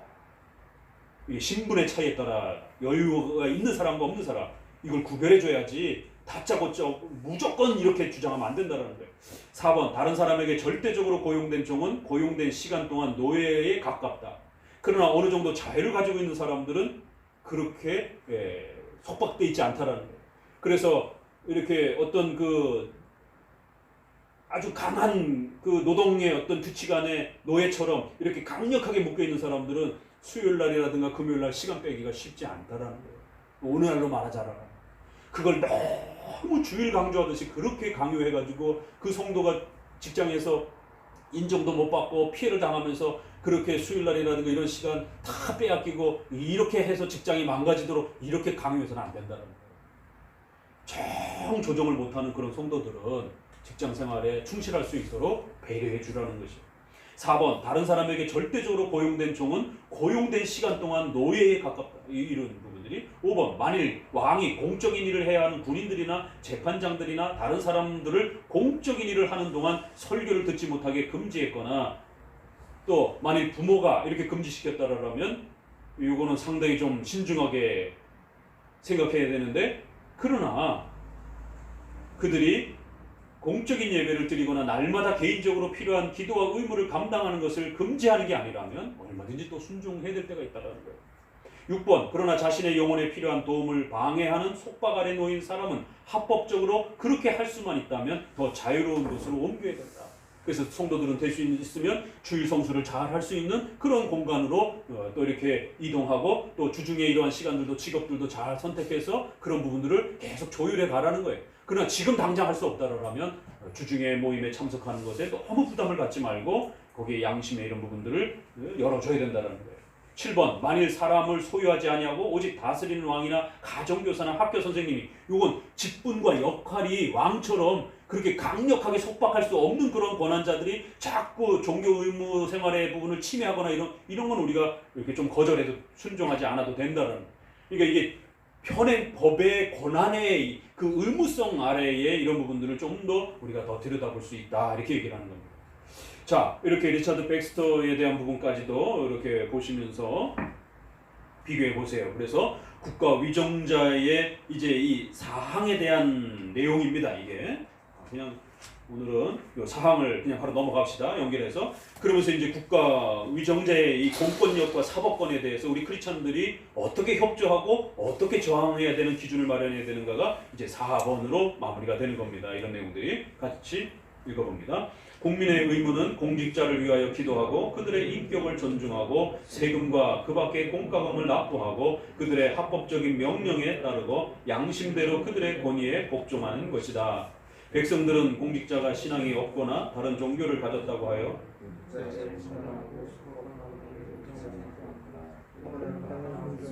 불복종해서는 안 된다. 이 의무는 교회의 직분자들도 예외가 되지 않는다. 더욱 이 교황은 국가 공직자들이 통치하는 영역에서 백성들 중 어느 누구에게도 어떤 권한이나 사법권을 가지지 못하며 만일 교황이 공직자를 이단으로 정죄하거나 기타 다른 어떤 구실을 붙이더라도 공직자에게 주어진 통치권이나 생명을 결코 빼앗을 수 없다. 그래서 합법적인 명령에 대한 이런 권위와 이런 부분에 복종하는 부분들, 그래서 불복종해서는 안 된다라고 아주 거듭거듭 국가의 보편적 명령 부분들에 대해서 우리가 어떻게 접근해야 하고 어떻게 그 권한을 존중해야 되는지. 왜냐하면 이건 하나님께 대한 복종이기 때문에 그렇다라는 것입니다. 그럴 때 이러한 국가의 보편적 명령을 자기가 판단해가지고 이거 불법이다, 그러니까 난 안 따라도 돼, 이런 게 아닙니다.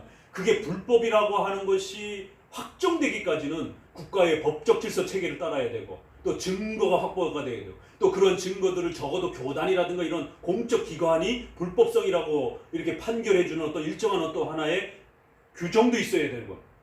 이런 모든 부분들이 따라붙어야 불법적이라고 또 우리가 판결을 하고 저항의 난이도를 단계를 조정을 하는 것이지, 그저 자기가 뉴스에 나오는 그러한 뉴스 하나 몇 가지를 보고서는 복종하지 않겠다라고 이렇게 국가의 법령을 거부하거나 이러면 안 된다라는 겁니다.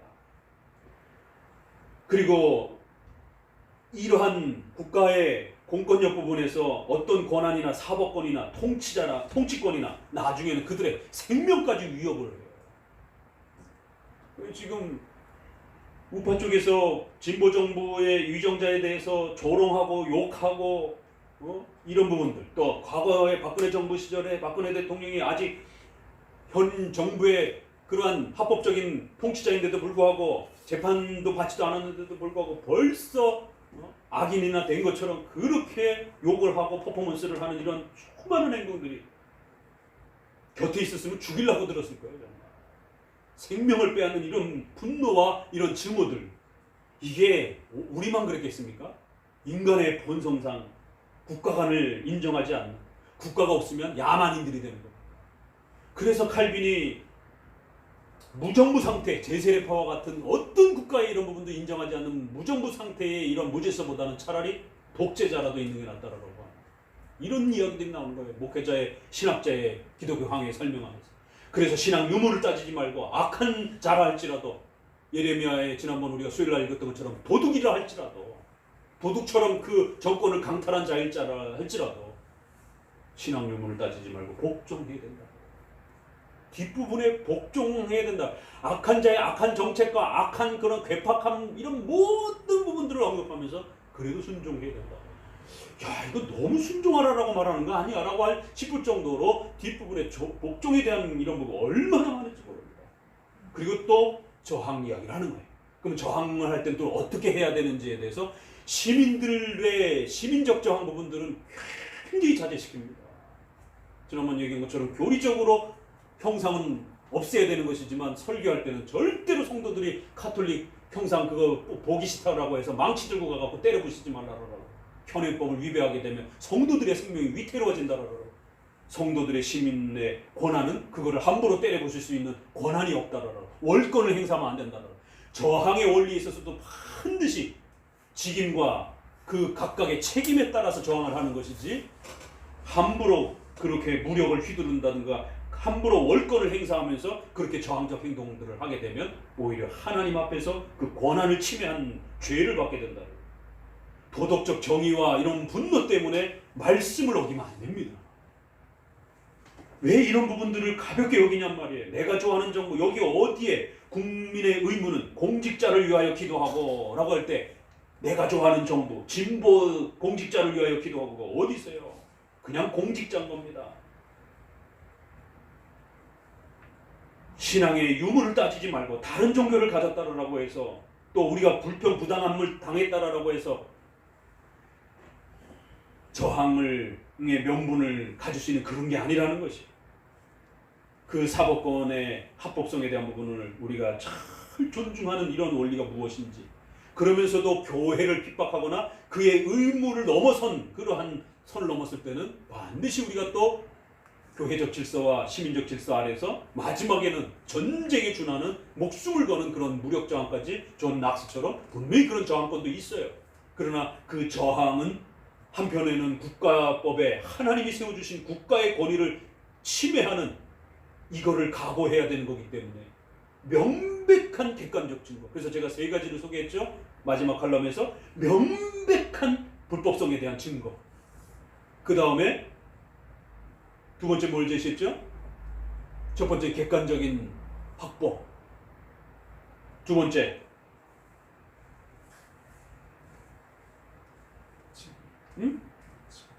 위치, 직분, 각자의 하나님이 주신 역할에 따라서 해야 되는 것이지 월권을 행하면 안 된다는 거.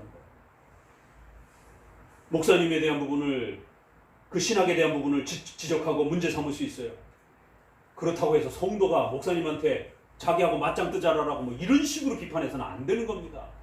제가 목사님들을 비판할 수 있어요. 제가 신학자를 컬럼에서 아주 냉혹하게 논평할 수도 있어요. 제 선생님과 같은 그런 정성구 박사님의 이 예배론에 대해서 제가 과감하게 비판하면서 논평했습니다. 동료 후배 목회자도 비판을 했어요. 그렇다고 해서 여러분이 성도들이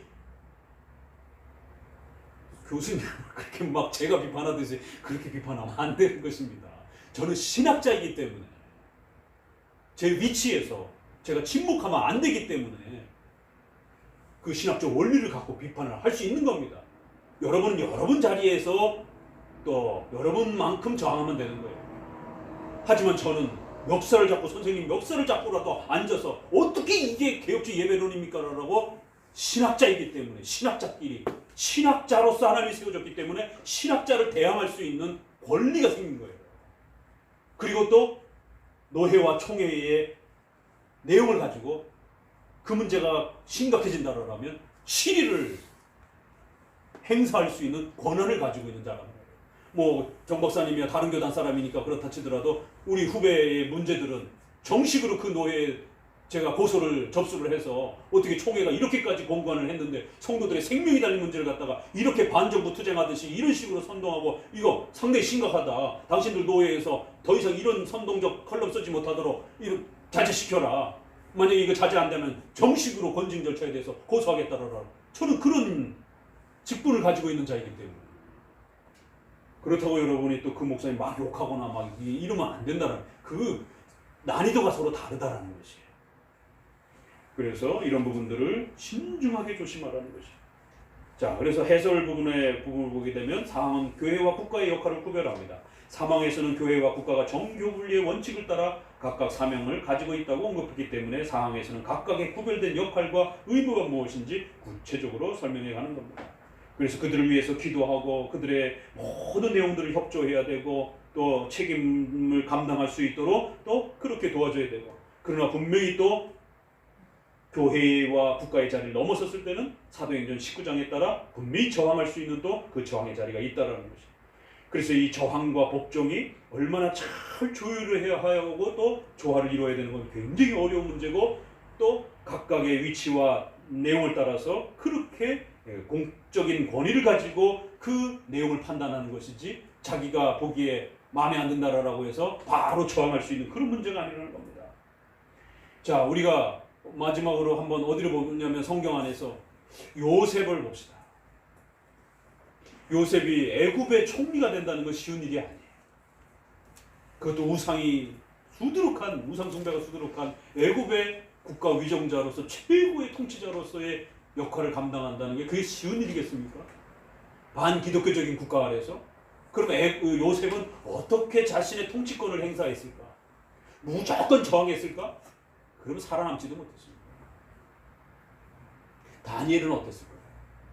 세상에 우파에 있는 분들이 다니엘을 이끌어다가 자기들의 입맛대로, 그러니까 다니엘이 이렇게 죽기를 각오하고 싸우지 않았느냐라고. 어떻게 성경을 이렇게 편협적으로 끌어다가 쓰는지. 아니, 그 앞부분에 다니엘이 위정자에게 협력한 거는 안 보입니까?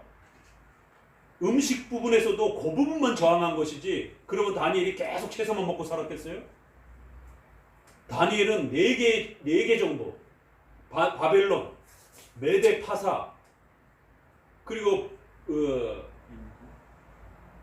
메데 파라, 고레스 왕 그 부분까지. 그래서 이 그리스 초기까지 넘어가면은 좀 너무 멀고, 아무튼 3개에서 많으면 4개 정도. 상당히 많은 왕조들을 협력하고 거기에서 중요한 위치를 행했던 사람입니다. 그럼 맨날 저항만 해쳤겠어요? 어떻게 그렇게 저항한 부분만 끌어다 쓰느냐 말이에요. 또 나하만 같은 경우 엘리사에게 부탁하잖아요. 군대 장관이기 때문에, 최고 사령관이기 때문에 자기 왕이 그렇게 다곤 신상에 들어가서 어떤 종교적인 그런 국가 의례를 행할 때 자기를 의지해서 들어가는데, 국가 의례를 행하는데 내가 거기에 참여를 해야 되는가 말아야 되는가, 굉장히 어려운 문제입니다 이게. 그런데 거기에 선지자가 한마디도 안 합니다. 현장에서 죽어야지 어떻게 국가의 그런 행사에 참여할 수 있느냐? 성경을 신구약 전체를 종합적으로 읽으셔야 돼요. 저항한 부분만 끌어다 써도 안 되고, 협조한 부분만 끌어다 써도 안 되고. 지금 목사님들이 인터넷에서 논쟁하는 그 구절들, 사용하는 구절들 보세요. 얼마나 편향적으로 자기 편에 유리한 것만 끌어다 쓰는지. 그런 식으로 성경 해석을 하면 한두 끝도 없어요. 해결도 나지도 않고. 오늘 국가관에 대한 부분을 이렇게 총체적으로 다시 한번 정리하면서, 성경 안에서도 반기독교적인 통치국가 아래서 국가 위정자로서 사역했던 수많은 사람들이 반기독교적인 동료와 그런 통치 아래서 협력도 하기도 하고, 그럼에도 불구하고 또 자기 신앙의 본질을 침해했을 때는 또 저항하기도 하고, 그러나 그것이 침해된 건지 아닌지 같은 시간, 장소, 공간인데도 그걸 구별하기가 굉장히 어렵고 신중히 해야 된다는 거예요. 단순히 겉으로 드러나는 몇 개 조항만 이렇게 보고, 아 이거 불법적이구나, 아 이거 기독교를 핍박하는구나, 이렇게 선을 그을 수 있는 문제가 아니라는 것입니다.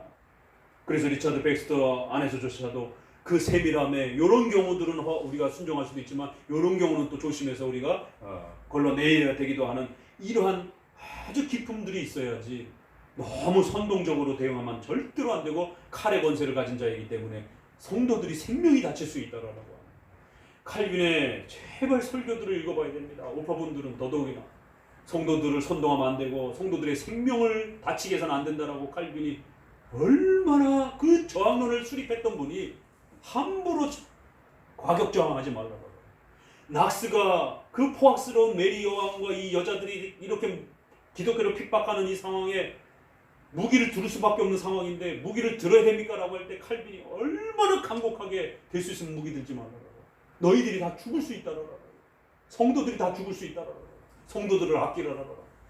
방법을 최대한 찾아서 성도들을 피신시키고 성도들을 안전한 곳으로 옮길 수만 있다라면 최대한 무기를 들지 말라고.